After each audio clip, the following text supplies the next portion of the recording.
Alhamdulillahilladzi arsala rasulahu bil huda wa dinil haq liyuzhirahu ala dini kullihi wa kafa billahi syahidah.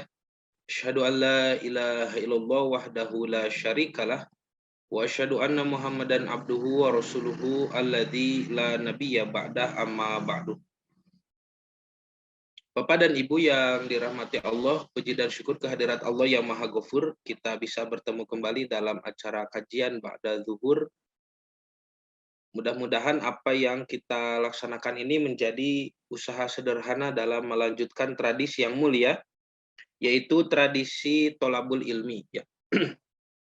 Insya Allah materi yang akan disampaikan, saya mohon izin share screen ya ini. Nah, ini materinya. Judulnya adalah hidup itu apabila menghidupkan sunnah Nabi Shallallahu Alaihi Wasallam. Bapak dan Ibu yang dirahmati Allah, kenapa materi ini menjadi penting? Karena ini adalah merupakan nasihat ya, pembelaan, kemudian perbaikan ya, lalu apa ya, nasihat itu kan pembelaan, perbaikan atau mengembalikan kepada kemuliaannya ya terhadap sunnah-sunnah Nabi Muhammad SAW.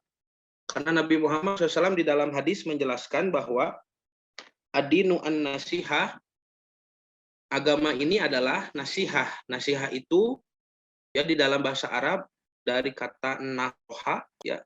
Itu kata Imam An-Nawawi, ketika seorang laki-laki menjahit bajunya itu dikatakan nasoha rojulu saubahu ya.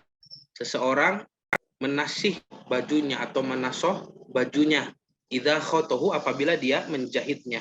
Jadi dia membetulkan tempat yang robek di bajunya itu, dibetulkan ya, dirapatkan, ditutupi, diperbaiki, begitu ya nasihat itu. Sampai kembali kepada kondisinya yang semula. Jadi ketika Rasulullah SAW bersabda ad-dinu an-nasiha, agama itu adalah nasihat, ditanya oleh para sahabat, liman ya Rasulullah, bagi siapa ya nasihat ini? Kata Nabi, lillah, bagi Allah, wali kitabihi, dan bagi kitab sucinya, wali rasulihi, bagi rasulnya, wali a'immatil muslimin, bagi para pemimpin muslim, termasuk para ulama di sini, wali amatihim, dan juga bagi para bagi umat Islam secara keseluruhan ya. Itulah nasihat. Jadi materi ini menjadi penting karena ini bentuk nasihat kita kepada sunnah Nabi Muhammad SAW.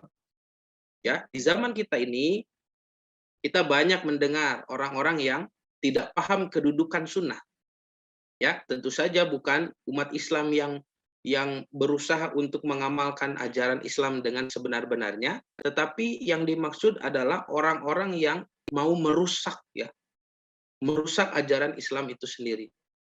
Nah, nanti Bapak dan Ibu yang dirahmati Allah, kalau kita runut ya terus dari mana asal muasal pemikiran-pemikiran seperti itu, ini tidak akan lepas daripada gerakan liberalisasi Islam di Indonesia ya.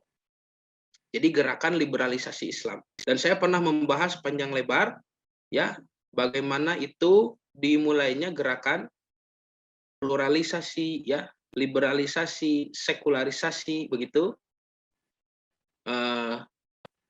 Tujuan utamanya adalah menjadikan umat Islam masyarakat yang sekuler, memisahkan agama dengan kehidupan dunia. Dan itu gencar dilakukan sejak tahun 1970-an ya di Indonesia. Dan ternyata sampai sekarang bisa dibilang gerakan itu kurang memuaskan bagi para pejuangnya. Kurang memuaskan. Kenapa? Karena ternyata umat Islam tidak bisa dan tidak mudah disekulerkan. Bagaimana bisa umat Islam disekulerkan? Memisahkan kehidupan agama dengan dunia. Karena kita memiliki hukum, aturan hidup dari mulai mengurusi kamar mandi sampai mengurusi planet bumi. Ya, dari mulai yang terkecil sampai yang terbesar sudah diatur. Dan kita hidup di atas syariat itu, di atas manhaj itu. Tidak mungkin bisa dipisahkan karena sudah menjadi keseharian kita, ya ibaratnya sudah menjadi darah daging, ya sudah menjadi aliran darah umat Islam, tidak mungkin bisa dipisahkan. Karena itu untuk menyederhanakan ya dan membuat simpel gerakan sekularisasi itu dipermudah ya, disederhanakan oleh mereka. Biarlah umat Islam itu masih memegang agama mereka, tetapi sedikit demi sedikit harus dibuat supaya mereka berpikir bahwa agama itu bisa bebas begitu ya. Nah, ini di bawah sekularisme ya, yaitu liberalisme. Liberalisme nanti disebarluaskan yang disebut dengan gerakan liberalisasi. Dan liberalisasi Islam di Indonesia nanti akan menyerang aspek-aspek fundamental.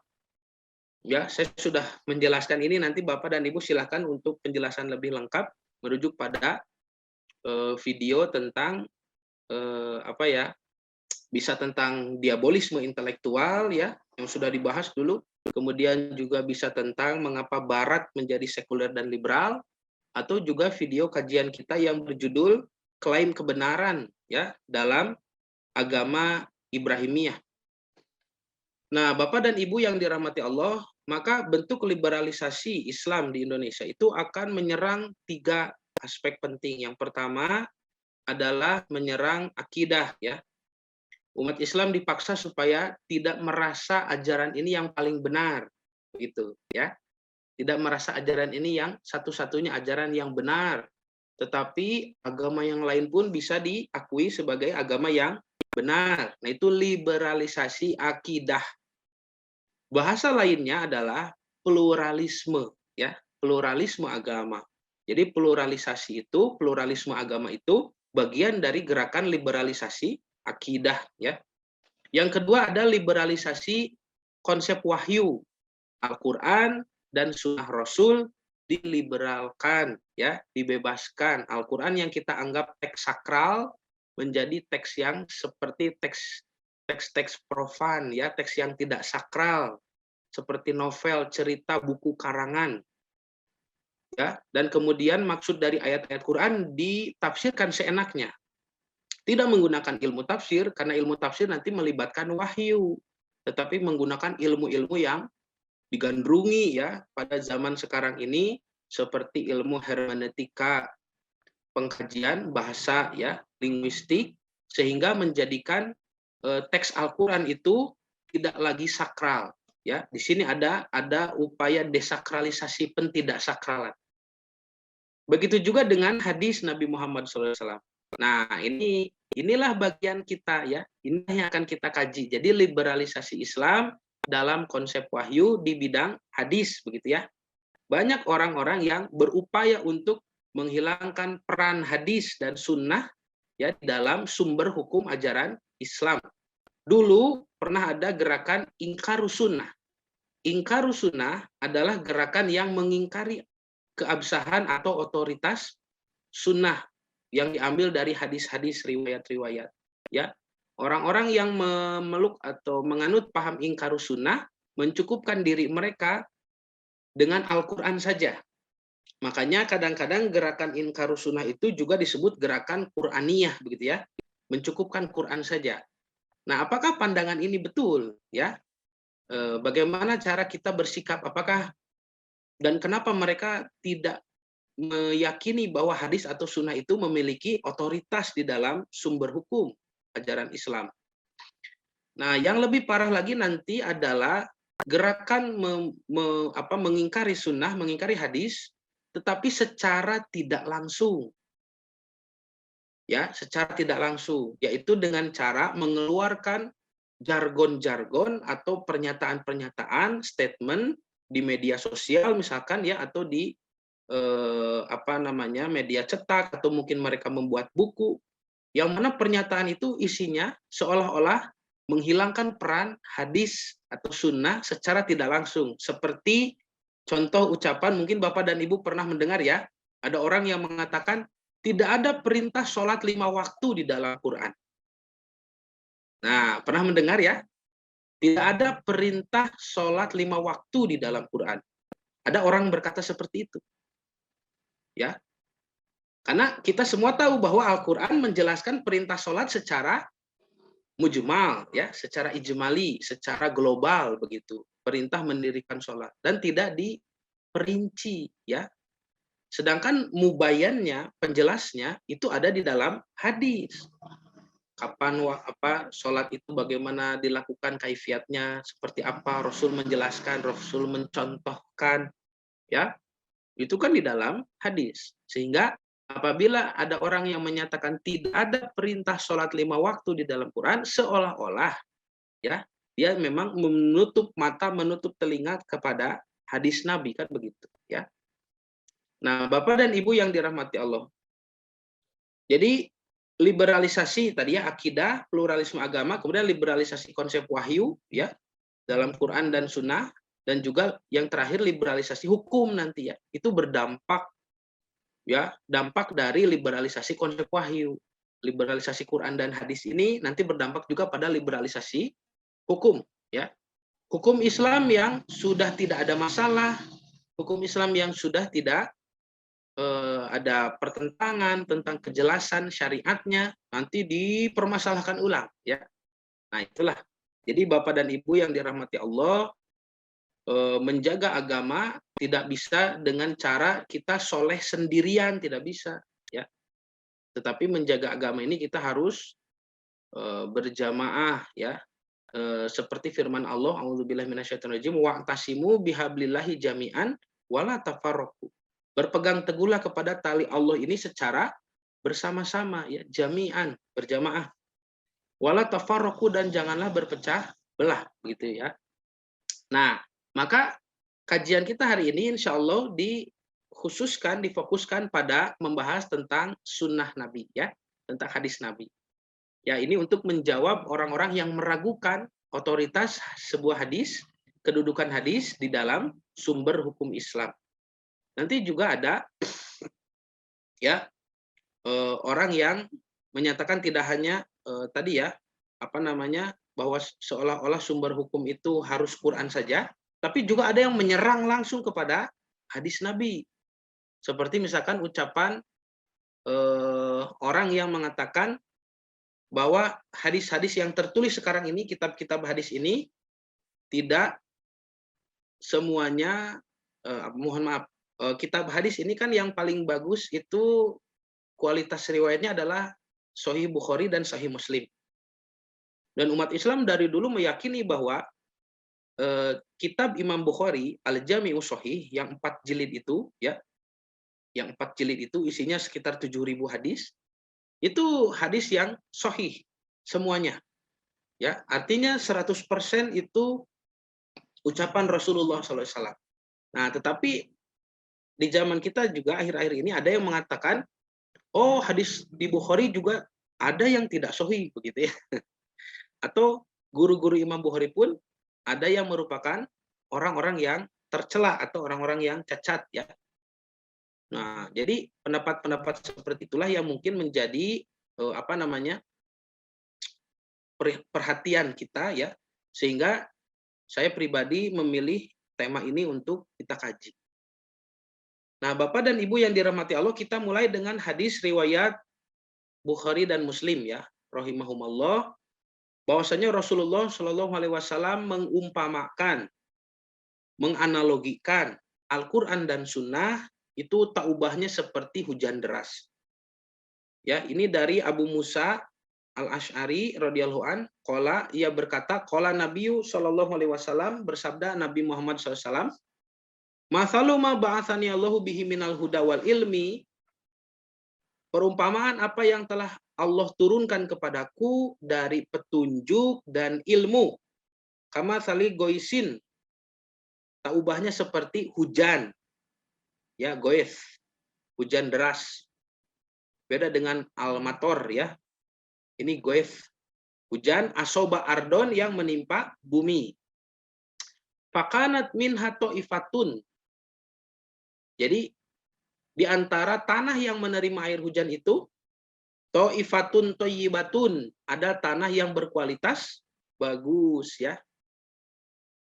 Qabilatil ma'a, dia menerima air, fa'an batatil kala'a, dan dia menumbuhkan tumbuh-tumbuhan. Wal usbal katsiro, dan rumput yang banyak. Nah, ini hadisnya panjang ya. Nanti ada juga tanah-tanah yang buruk yang tidak bisa menyerap air hujan.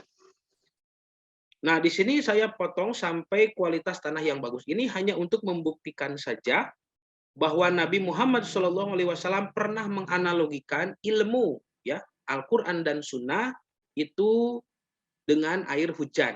Dianalogikan dengan air hujan yang menimpa bumi. Artinya orang yang beriman yang menerima Al-Quran dan Sunnah itu seperti tanah kering yang disiram air hujan.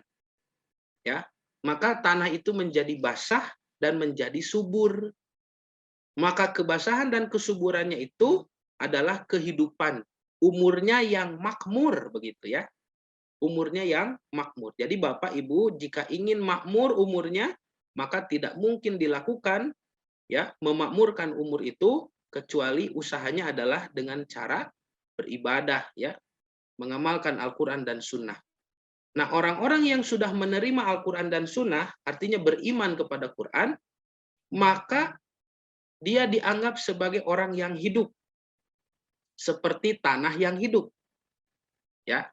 Dan hidupnya itu harus menghidupkan. Tanah yang menerima air hujan harus menumbuhkan tumbuhan.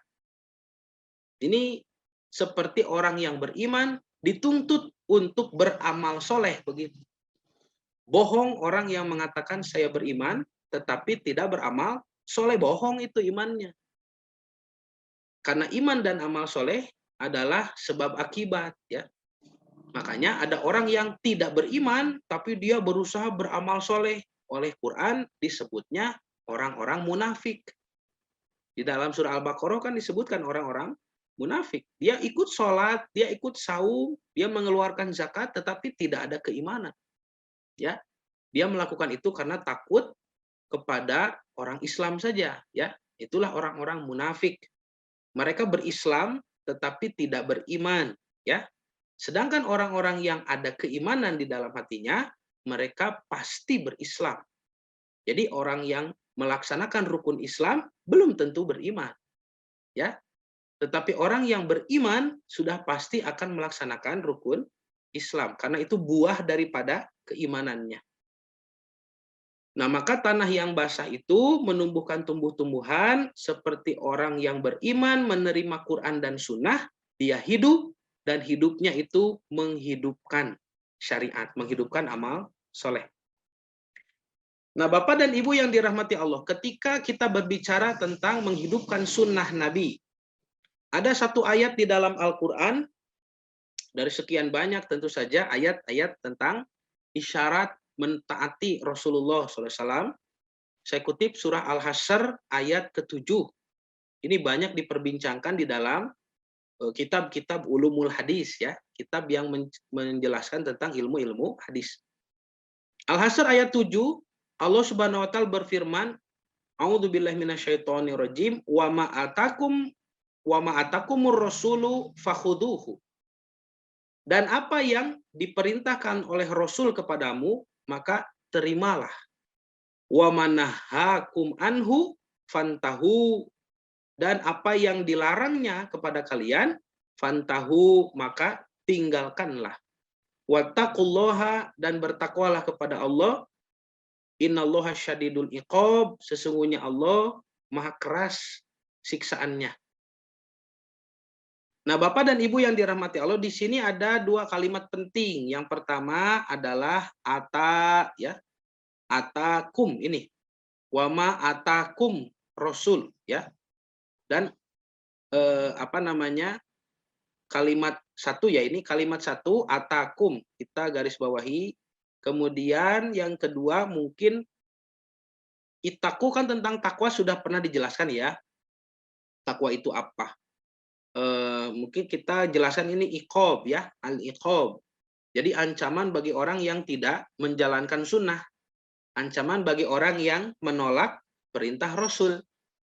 Ancaman bagi orang yang tidak mengindahkan larangan-larangan Nabi Muhammad SAW. Nah, yang pertama atakum dulu nih. Atakum ya, saya beri warna merah itu. Wa ma atakumur rasul, ya. Nah, ata ini artinya ya secara bahasa adalah mendatangkan begitu ya, memberikan ya. Dari kata al-ita'u ya.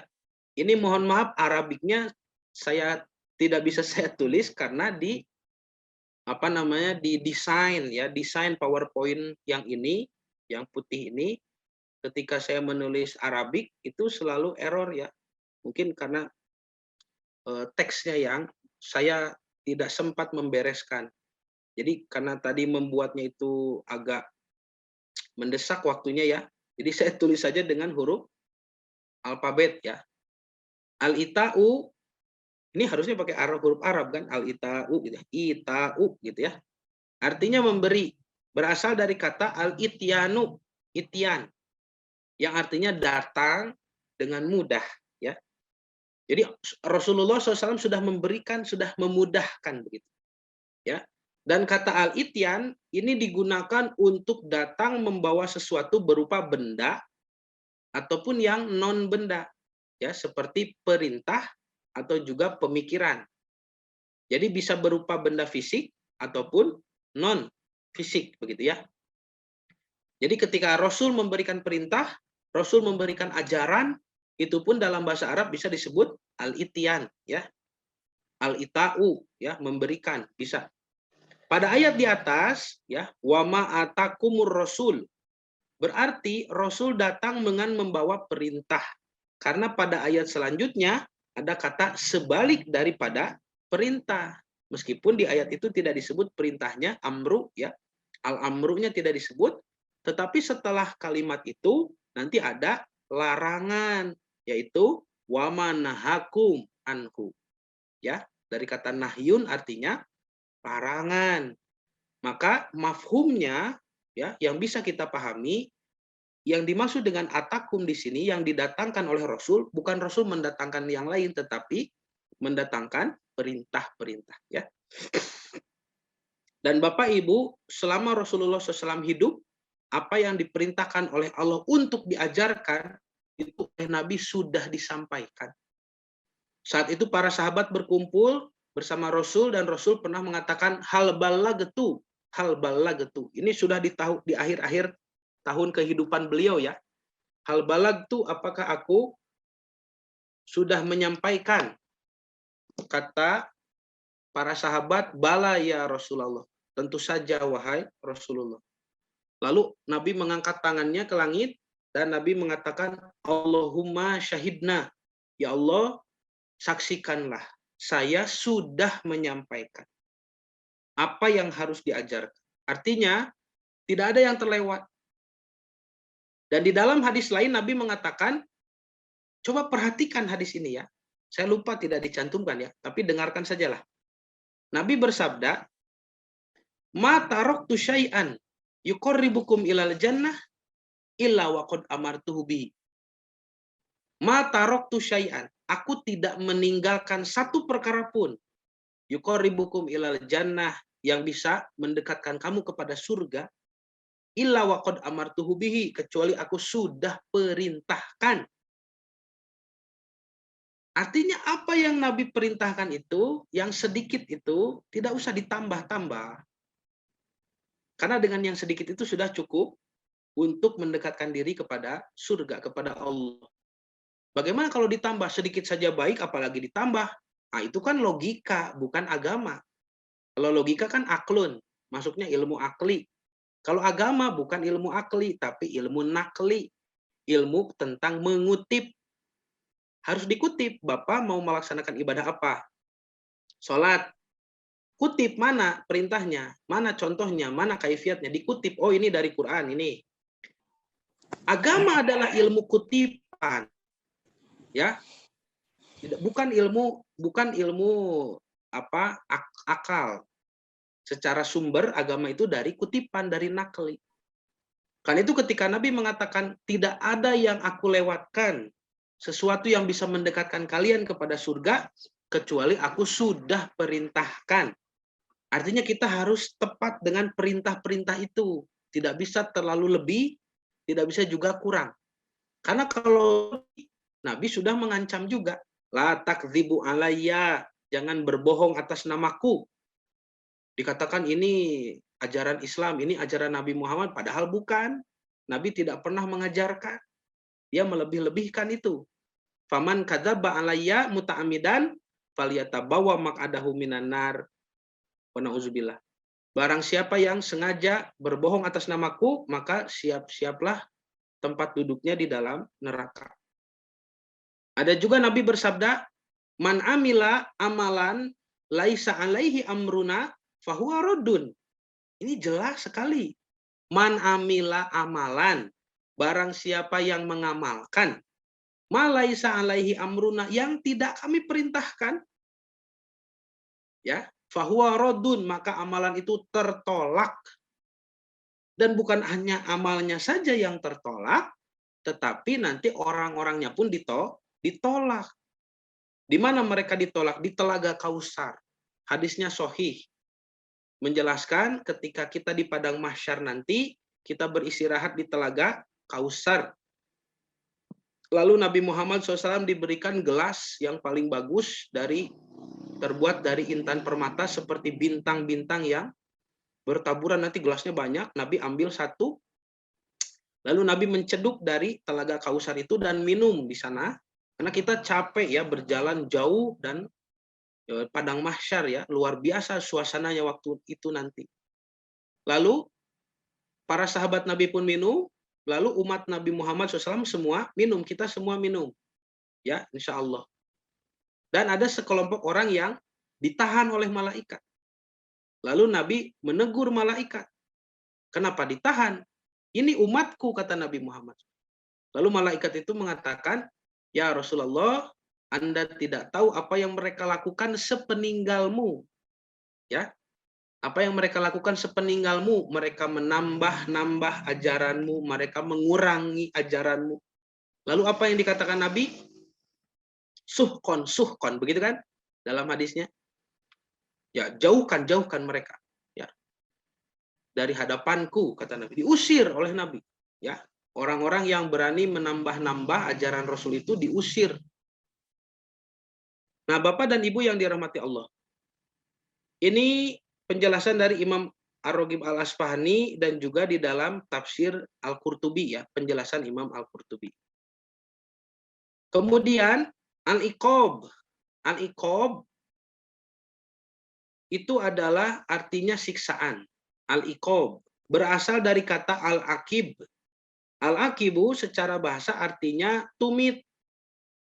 Ya, keneng, ujung kaki, tumit. Kata al-aqibu atau tumit ya. Al-aqibu juga digunakan untuk memberi kiasan pada anak dan cucu, keturunan. Jadi keturunan suka disebut juga dengan tumit begitu ya.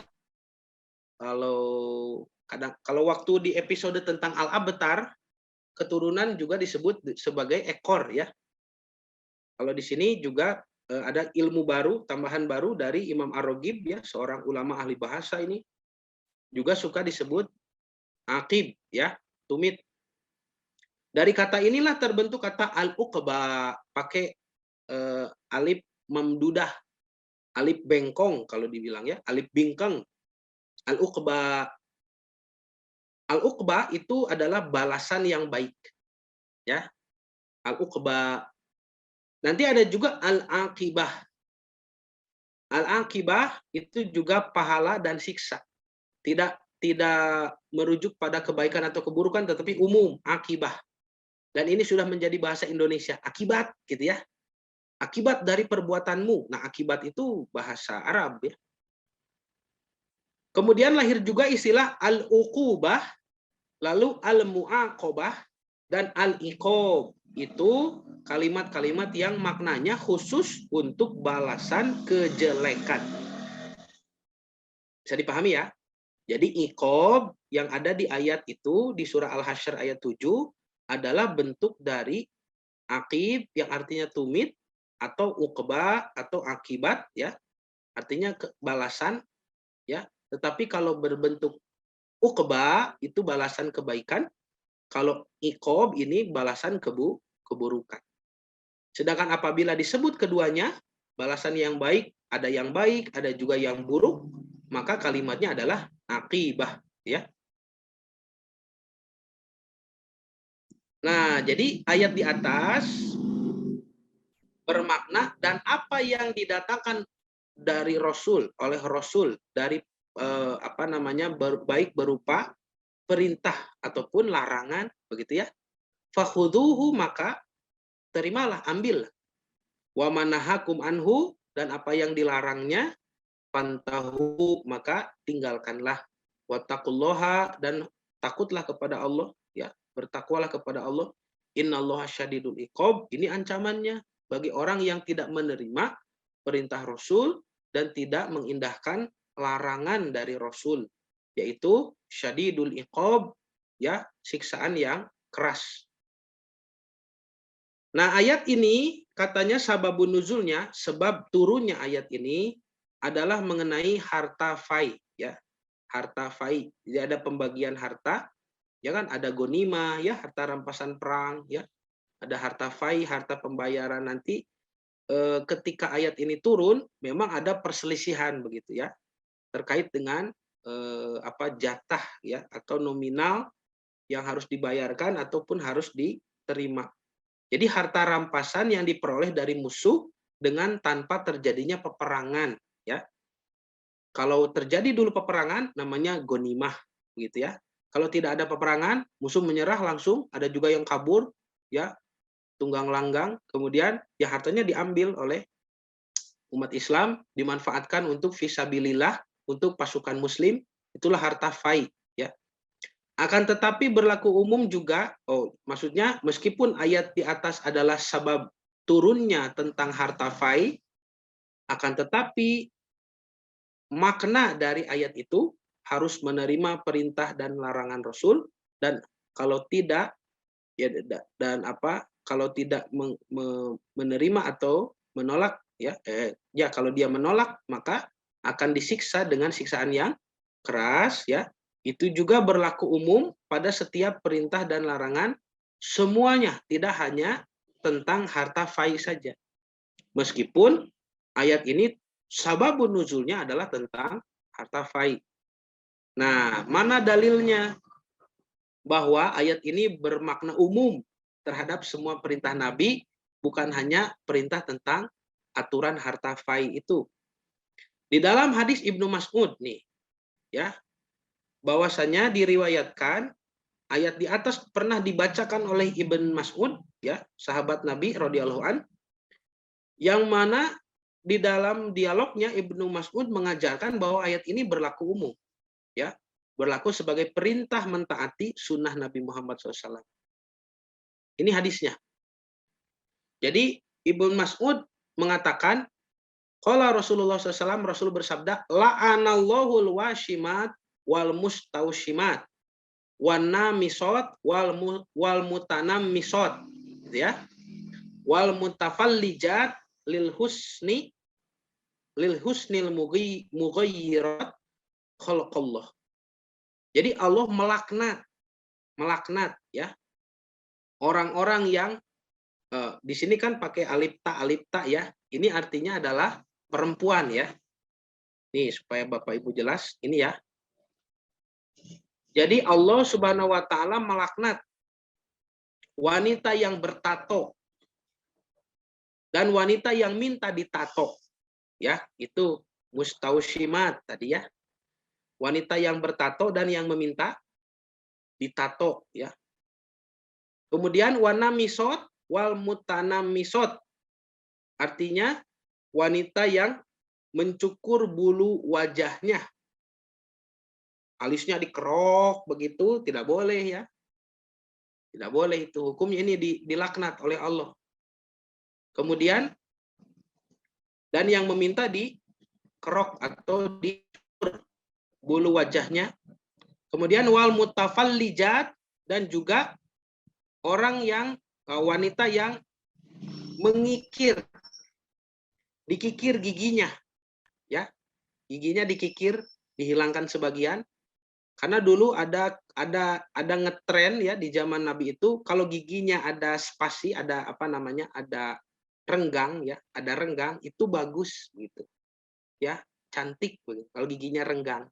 Kalau sekarang kan tidak berlaku ya. Makanya suka dikikir atau ya pokoknya merubah ciptaan Allah tapi untuk niat yang salah ya, yaitu hanya untuk apa namanya? Bersolek begitu ya. Untuk dandan saja. Pak Haji Dik-Dik ya. Indo ada upacara gigir gigi. Kok Pak Haji kantos? Pak Haji kantos dikikir. Nah, ini tidak boleh ya. Kenapa tidak boleh? Karena dia merubah apa yang telah Allah ciptakan di wajahnya hanya untuk kepentingan bersolek begitu. Nanti beda lagi urusannya kalau untuk pengobatan ya. Ya merubah ciptaan Allah untuk pengobatan itu dibolehkan. Misalkan ada gigi yang tumbuh ya dari atas tuh turun ke bawah, nanti gigi yang di bawah itu kan ya jadi apa namanya? Pokoknya jadi rusak lah ya, sehingga sulit untuk digunakan untuk mengunyah misalkannya atau mengganggu ketika berbicara, lalu itu dihilangkan, dicabut, itu para ulama membolehkan kalau untuk kemaslahatan. Tapi yang dilaknat di sini adalah perempuan-perempuan yang bersolek ya. Dia berdandan sampai dandanannya itu pada tingkat merubah ciptaan Allah. Kulitnya ditato begitu ya, tato permanen. Kemudian alisnya dicukur habis ya. Ya, masih ada di kita ya. Nah, itu harus hati-hati. Kemudian giginya juga dikikir ya. Itu tidak boleh menurut hadis ini. Supaya kelihatan bagus ya. Jadi mereka itu wanita-wanita yang mengubah ciptaan Allah. Nah, ucapan dari Ibnu Mas'ud ini didengar oleh seorang perempuan. Nah, lihat. Qala, maka dikatakan oleh periwayat hadis, fabalago dzalika imra'atan min bani Asadin. Maka sampailah ucapan Ibnu Mas'ud itu kepada seorang perempuan dari Banu Asad. Yuqalu laha Ummu Yaqub, yang dikenal dengan nama Ummu Yaqub. Wa kanat taqra'ul Qur'an, dan Ummu Yaqub itu orang yang membaca Al-Qur'an. Maksudnya dia hafal Qur'an ya. Fa'atathu, maka Ummu Yaqub mendatangi Ibn Mas'ud. Faqalat, dan dia berkata, ma hadisun balagoni anka annaka la'anta al-washimat wal mustawshimat wal mutanammisat wal mutafallijat lil husnil mughayyirat khalqallah. Kata Ummu Yaqub, telah datang kepadaku ucapan bahwa Anda melaknat perempuan-perempuan yang ditato, yang minta ditato, kemudian ya semua tadi yang disebutkan ya, yang mengikir gigi begitu ya, untuk mencari bagus begitu ya, untuk bersolek, al-mughayyiratil khalqallah ya, dan dia merubah ciptaan Allah. Faqala Abdullah, maka Abdullah bin Mas'ud, Ibn Mas'ud ya, berkata atau menjawab, wa ma liyala al-anu man la'ana Rasulullah sallallahu alaihi wasallam. Kenapa aku tidak boleh melaknat siapa yang telah dilaknat oleh Rasulullah SAW? Wa huwa fi kitabillah. Dan itu pun ada di dalam kitabullah, ada di dalam Quran.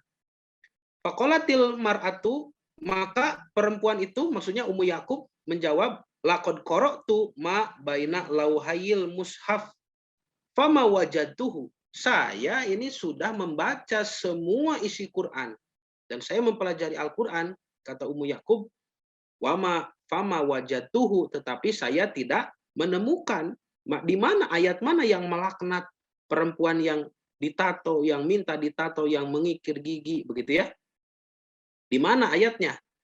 Faqala, maka Ibn Mas'ud menjawab, la in kunti qara'tihi, tidakkah Anda membaca laqad wajadtihi, mohon maaf, la in kunti qara'tihi, kalaulah engkau membacanya, maksudnya kalau engkau membaca dengan hati-hati begitu ya, laqad wajadtihi, pasti kamu akan mendapatkan isyarat itu?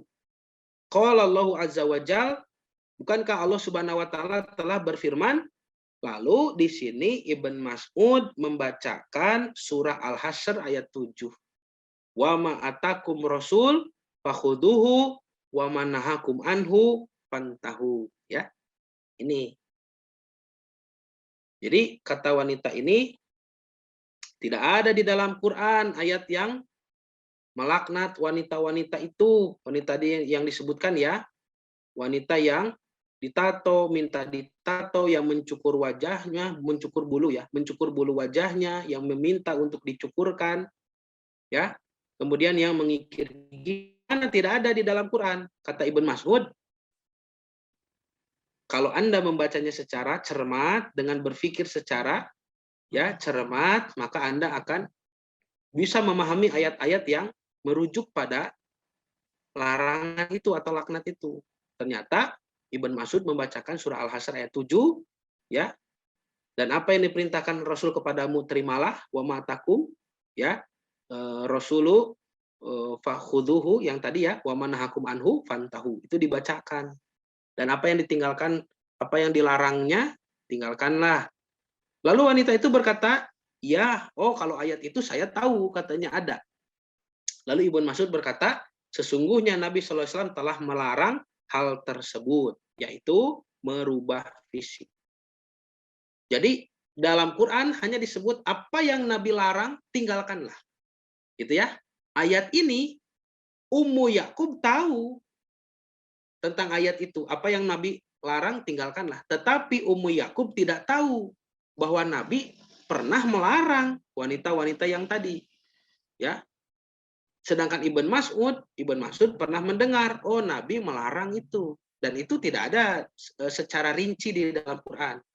Jadi ayat globalnya Ummu Yakub tahu, tetapi rinciannya dia baru mendengar dari Ibn Mas'ud. Dan Ibnu Mas'ud mengatakan, sungguh Nabi telah melarang perempuan-perempuan yang apa namanya?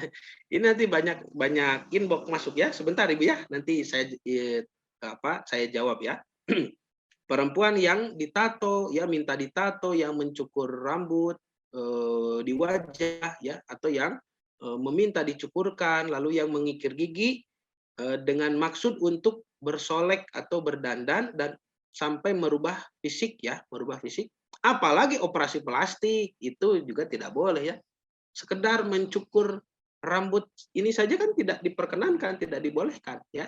Mencukur rambut halus misalkan tidak diperbolehkan, apalagi sampai operasi plastik, ya, apalagi ganti hidung gitu ya, ganti hidung, apalagi ya, ada lagi, apalagi kalau operasi ganti kelamin, itu sudah jelas ya, itu sudah paling parah, karena bukan hanya merubah ciptaan Allah secara fisik, tetapi juga dia ingin merubah ketetapan Allah secara takdi, ya, kodok.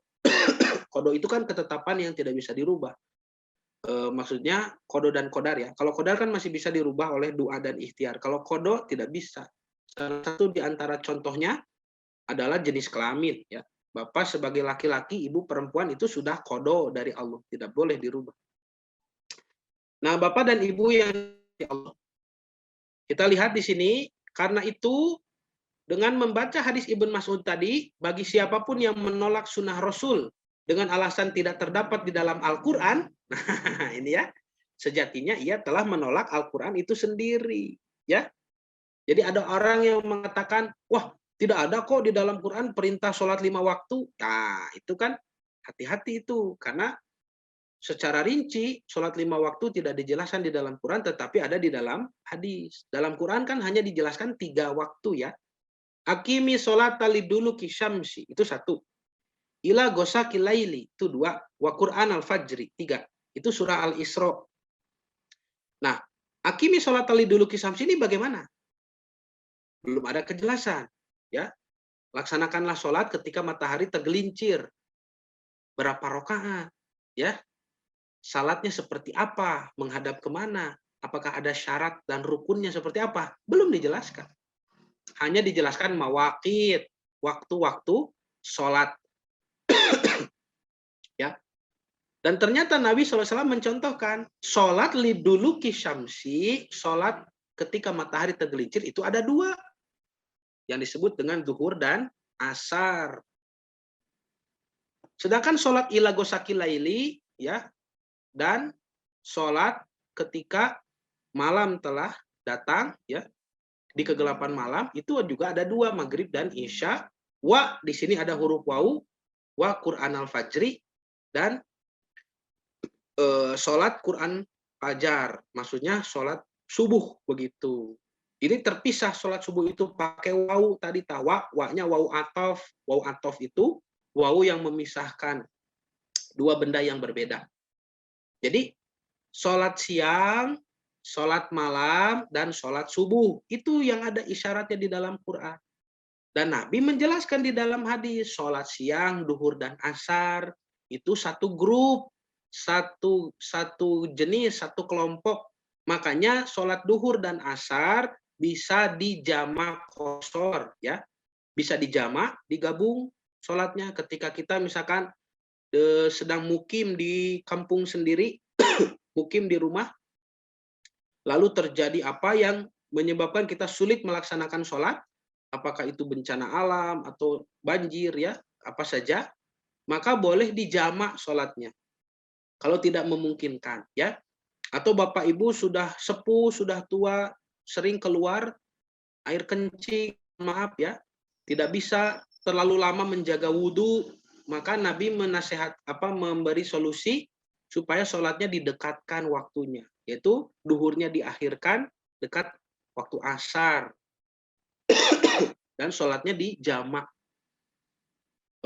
Untuk yang mukim, yang di rumah, formasinya tetap tam ya, sempurna rokaatnya 4 rokaat. Bagi yang safar, yang di dalam perjalanan, apa itu safar? Safar itu keluar dari kampung halaman. Meskipun tinggal di hotel nanti, meskipun tinggal di rumah saudara, statusnya masih safar. Sampai kapan? Sampai dia kembali ke rumahnya. Nanti ada yang berpendapat bahwa safar itu selama di jalannya, di perjalanan. Kalau sudah sampai di hotel, sampai di rumah keluarga, itu sudah tidak safar, itu salah. Kenapa salah? Karena Nabi Muhammad SAW pernah datang ke Mekah, padahal beliau sudah tinggal di Madinah. Ketika Futu Mekah itu, Nabi mengatakan, sholat, ya, misalkan sholat duhur. Setelah selesai sholat duhur, sahabat Umar berdiri dan mengumumkan, mari kita melaksanakan sholat asar. Inna nahnu musafirun. Karena kami adalah orang-orang yang safar. Padahal mereka sudah di Mekah dan orang-orang Mekah sudah masuk Islam. Ada yang di rumahnya Abu Sufyan, ya, ada yang di Masjidil Haram. Sudah ada tempat berteduh, ya. Jadi jangan menyangka bahwa karena ada tempat berteduh seperti hotel atau rumah keluarga, rumah teman, maka kembali statusnya kepada mukim. Tidak, ya. Mukim itu nanti setelah kita pulang ke kampung halaman. Sahabat Ibnu Abbas pernah ditanya, berapa lama kita mengkosor sholat ya ketika sedang safar? Apakah kalau safarnya sudah sekian hari atau bulan atau tahun, jadi tidak berlaku, jadi orang mukim gitu ya? Kata Ibnu Abbas, tidak. Meskipun kamu tinggal di negeri orang lebih dari 10 tahun. Itu fatwa Imam Ibnu Abbas, ya. Sahabat Nabi, sepupu Nabi, murid Nabi, dan ulamanya para sahabat mengatakan, meskipun engkau tinggal di negeri orang selama 10 tahun, engkau tetap safar, begitu. Ya. Jadi musafir itu safar, orang yang bepergian, ketika menemukan tempat berteduh, tidak lantas menjadi mukim, ya, tetap saja statusnya safar. Dalilnya tadi Nabi dan sahabat mengkosor sholat ketika di Mekah, begitu ya. Nah, itu kan grup siang, grup malam, sholat maghrib dan isya juga bisa dijamak dan bisa dikosor. Nanti kalau orang yang safar, dia dijamak, ya dikosor begitu. Formasinya itu, ya, melaksanakan sholatnya itu. Bagaimana kalau saya tidak mau dijamaah, saya mau ke masjid saja berjamaah dengan orang-orang setempat, silahkan, tidak apa-apa, ya. Silakan, kan itu mukhayyar, boleh memilih, ya, boleh memilih.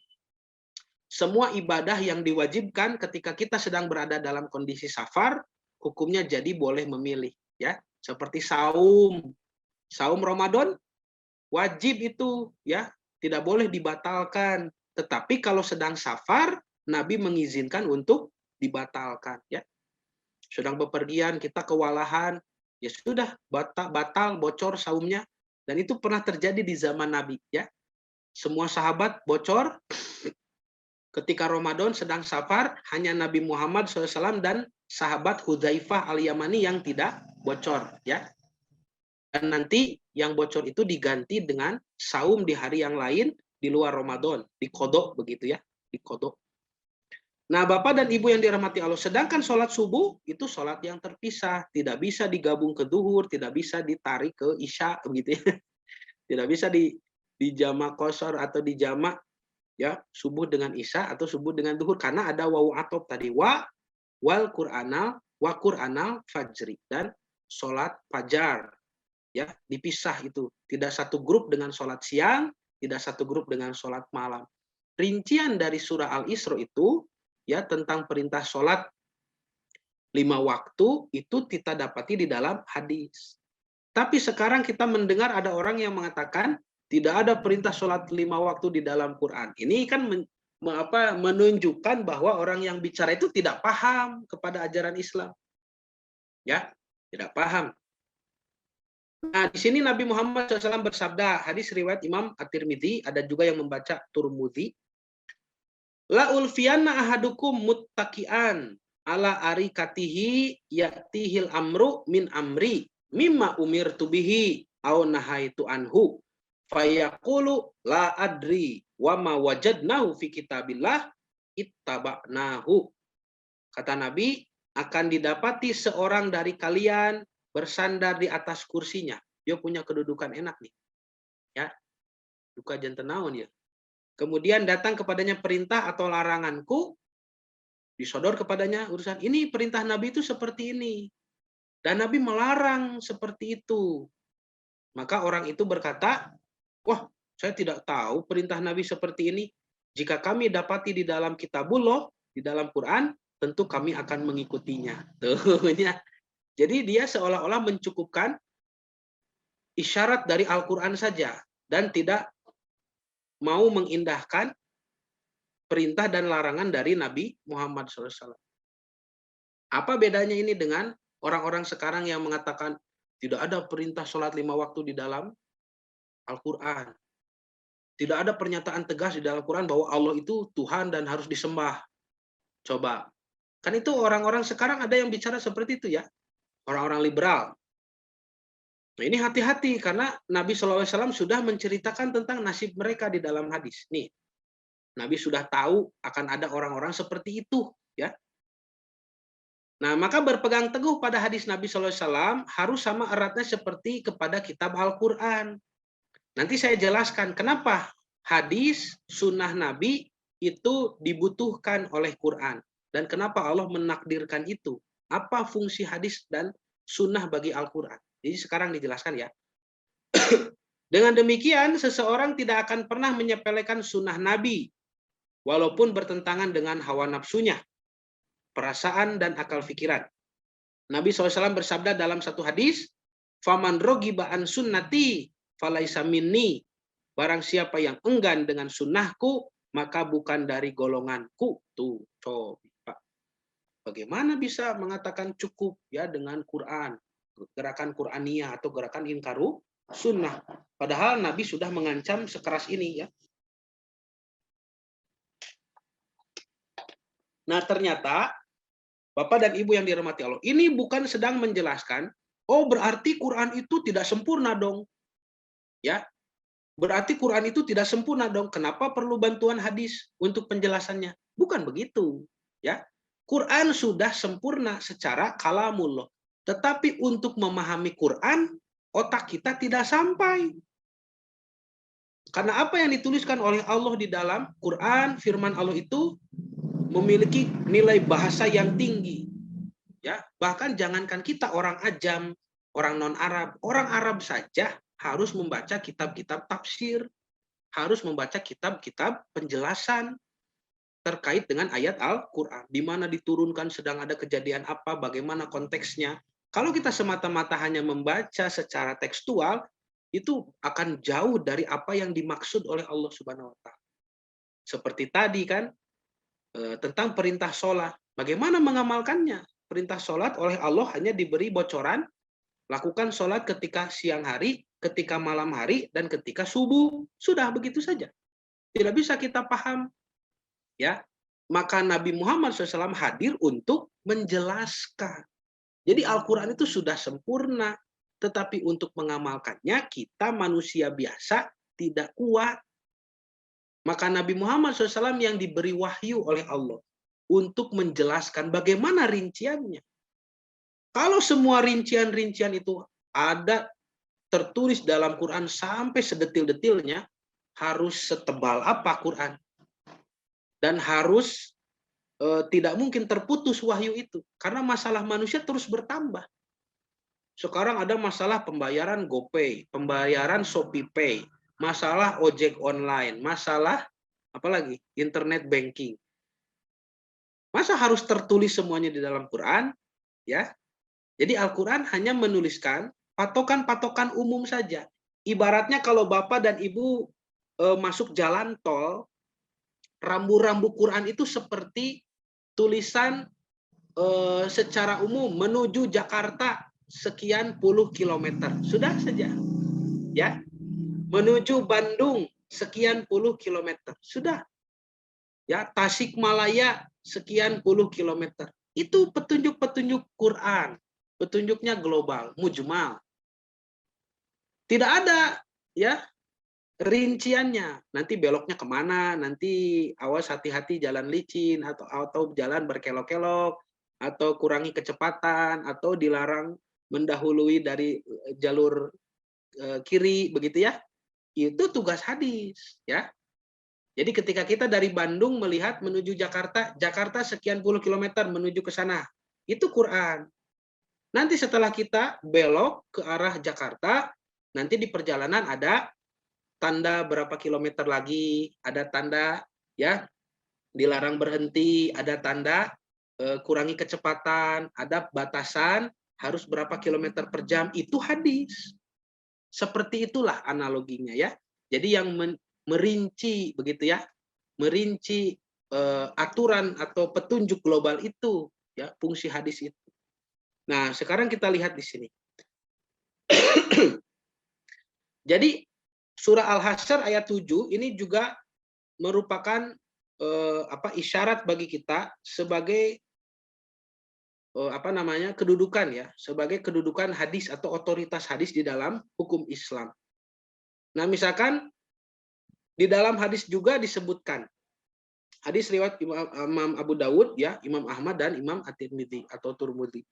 Rasulullah SAW bersabda, "Ala ingatlah, wa inni utitul Qur'ana, sesungguhnya aku diberikan Al-Qur'an, wa mithlahu, dan yang serupa dengan Qur'an." Apa ini yang serupa dengan Quran itu? Inilah sunnah, inilah hadis. Jangankan jadi firman Allah itu ya di dalam Quran. Jangankan ucapan Nabi ya, firman Allah saja tidak semua masuk ke dalam Quran.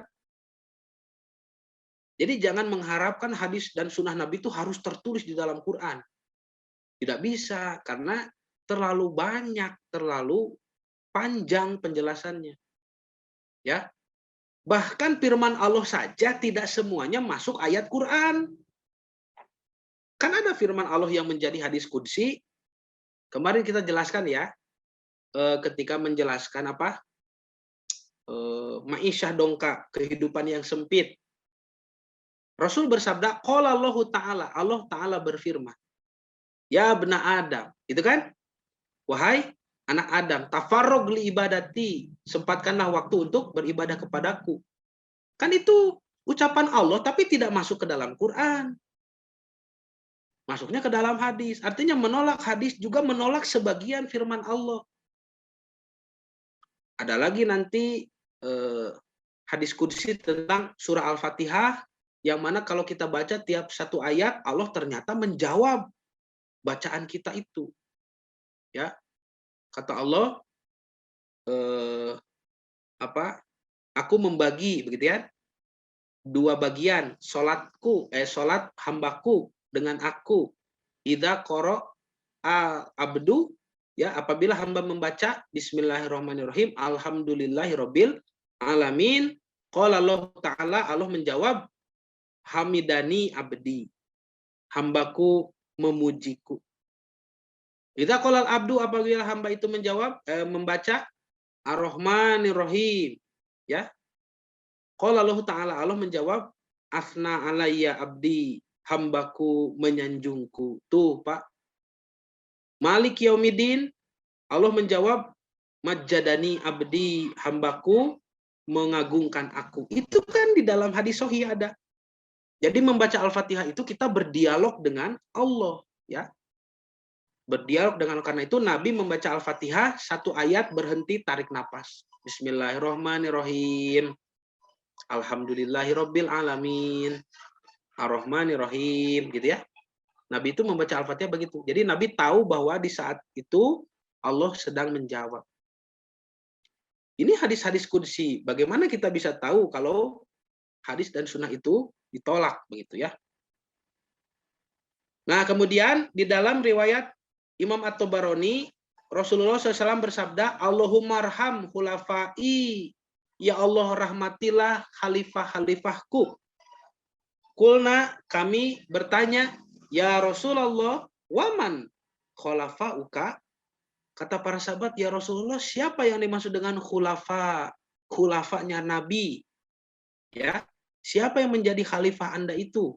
Qala, kata Nabi, alladzina yarwuna ahadisi wa yu'allimuna hannasa. Ya, yaitu orang-orang yang mereka meriwayatkan hadis-hadisku dan mereka mengajarkannya hadis-hadis tersebut kepada orang-orang. Tuh. Ya.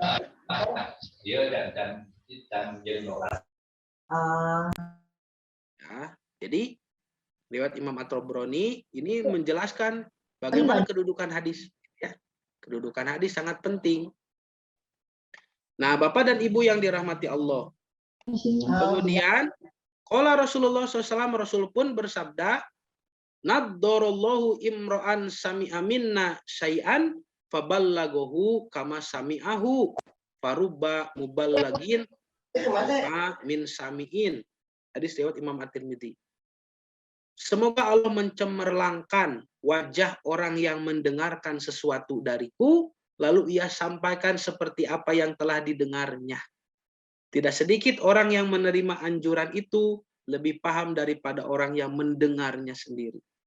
Jadi, kata Nabi, di sini Nabi mendoakan orang yang meriwayatkan hadis.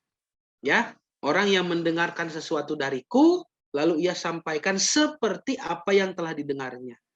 Ya, Nabi doakan mereka. Kenapa? Karena mereka menyampaikan sesuatu yang tidak didengar oleh orang lain dari Rasulullah.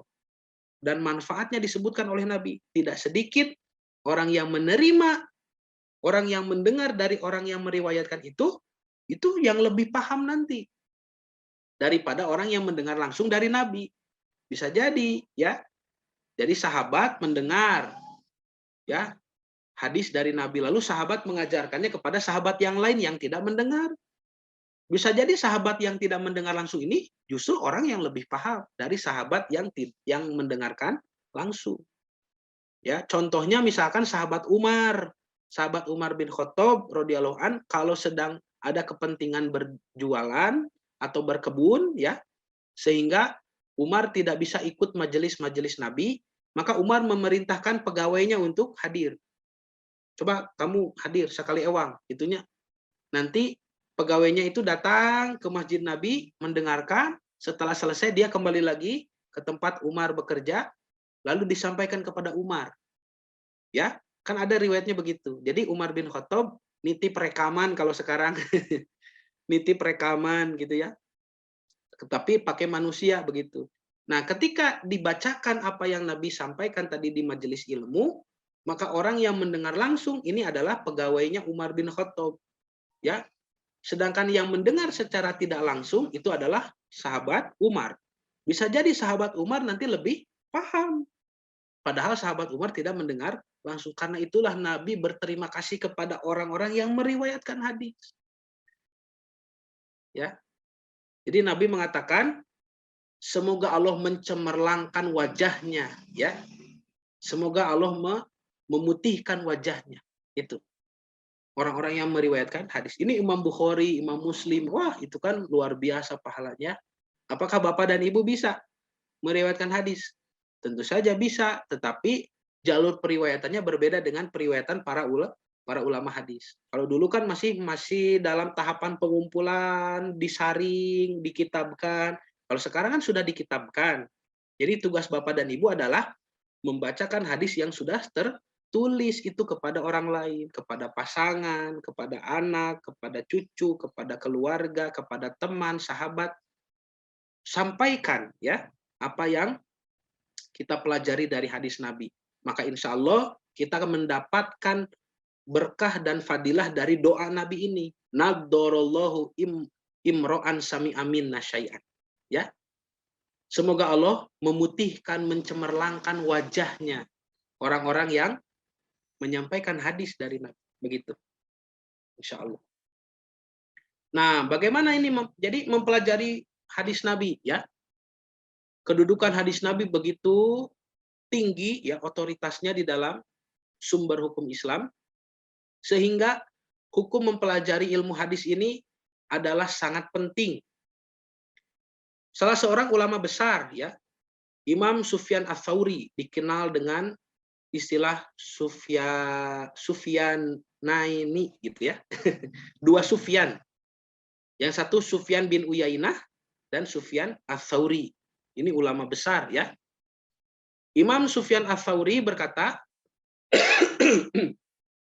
saya tidak mengenal ilmu yang lebih utama bagi orang yang berhasrat menundukkan wajahnya di hadapan Allah selain daripada ilmu hadis. Orang-orang sangat memerlukan ilmu ini sampai kepada soal-soal kecil sekalipun.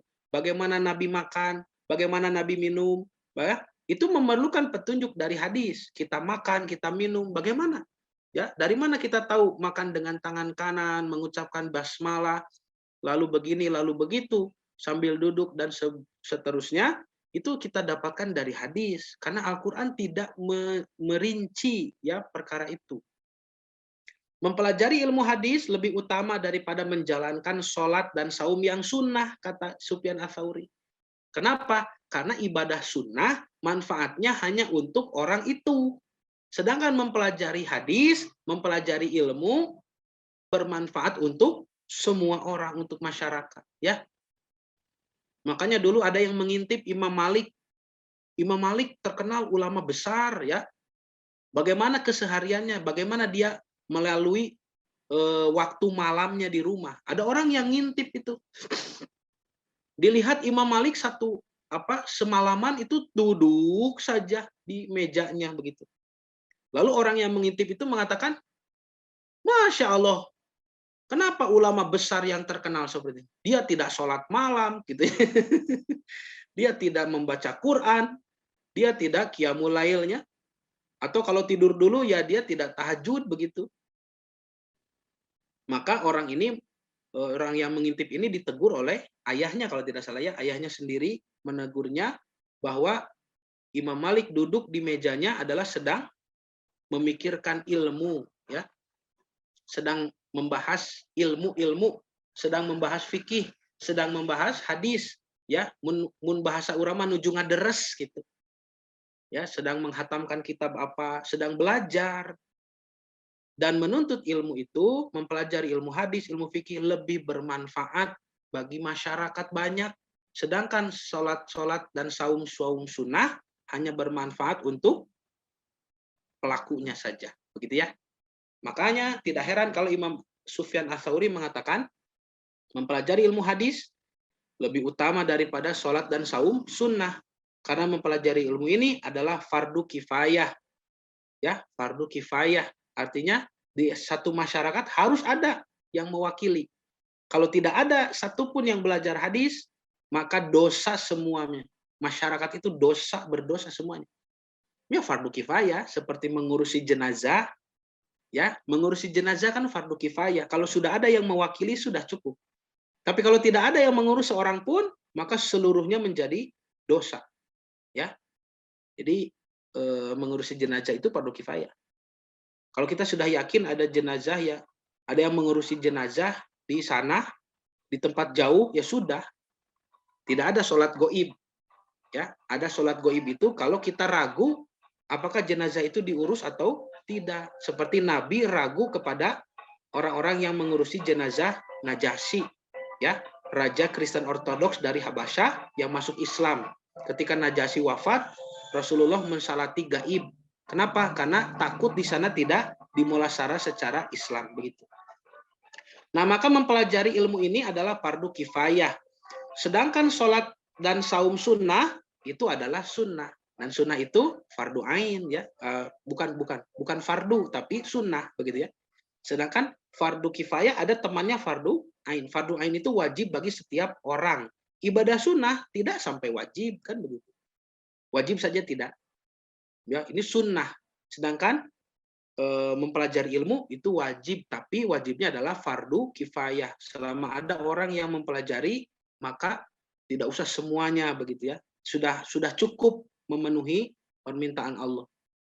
Tapi kalau tidak ada yang mempelajari seorang pun, maka semuanya yang mendapat dosa, begitu ya. Nah, Bapak dan Ibu yang dirahmati Allah, wah ini masih panjang penjelasannya, waktunya tinggal 5 menit lagi ya. Tinggal 5 menit lagi ini. Tadinya mau sampai kepada pengenalan apa itu hadis, ada komponennya apa saja, ya nantilah insya Allah di hari Senin ya. Komponen hadis itu ada sanad, ada rawi, ada matan, kita kenalan ya. Bagaimana hadis itu dibukukan, bagaimana para pencatat hadis itu dulu, siapa saja ya, itu berkenalan. Karena bagaimana bisa Bapak Ibu kita membela hadis, sedangkan kita tidak kenal sejarah hadis itu sendiri ya. Nah, di sini ada komentar dari Imam Asy-Syafi'i. Masalah ilmu hadis ini termasuk tiang agama yang paling kokoh dan keyakinan yang paling teguh. Tidak disenangi untuk menyiarkannya selain oleh orang-orang yang jujur, lagi takwa.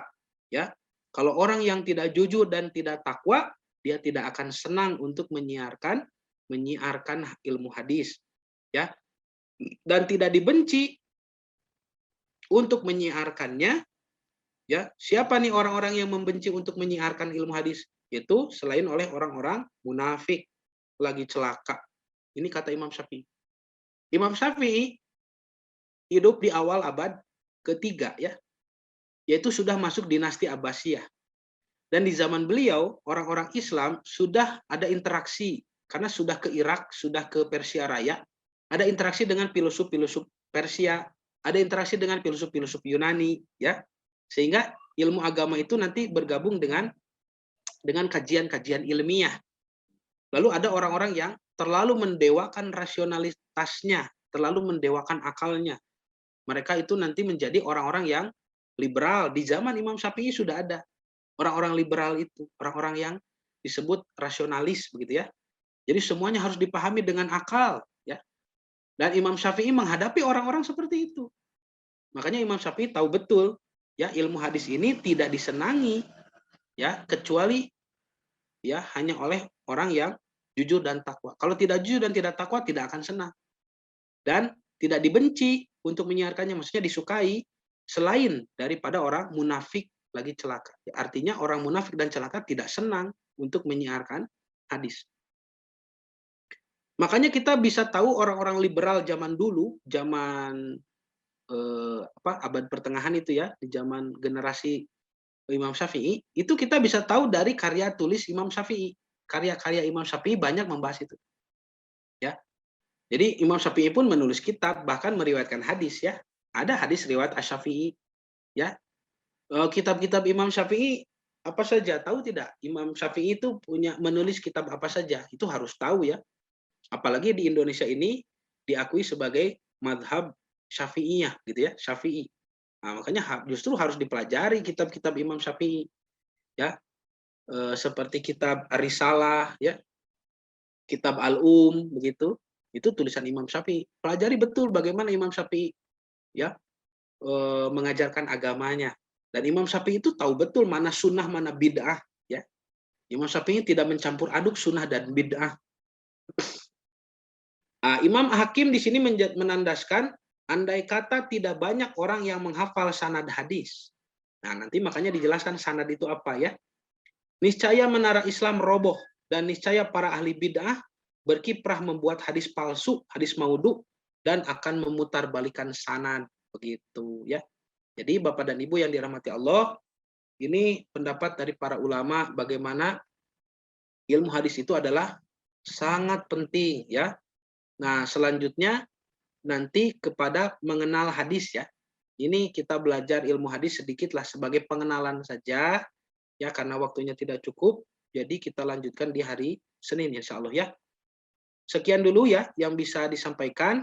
Jadi untuk kesimpulan hari ini, Nabi Muhammad SAW bersabda di dalam hadis bahwa orang yang hidup itu ya seperti tanah yang disiram air hujan, yaitu adalah orang yang beriman, menerima Quran dan sunnah, dan menghidupkan sunnah Nabi ya Shallallahu Alaihi Wasallam. Dan Allah pun berfirman di dalam surah Al-Hasyr ayat 7, apa yang diperintahkan oleh Nabi ambillah, dan apa yang dilarang darinya maka tinggalkanlah.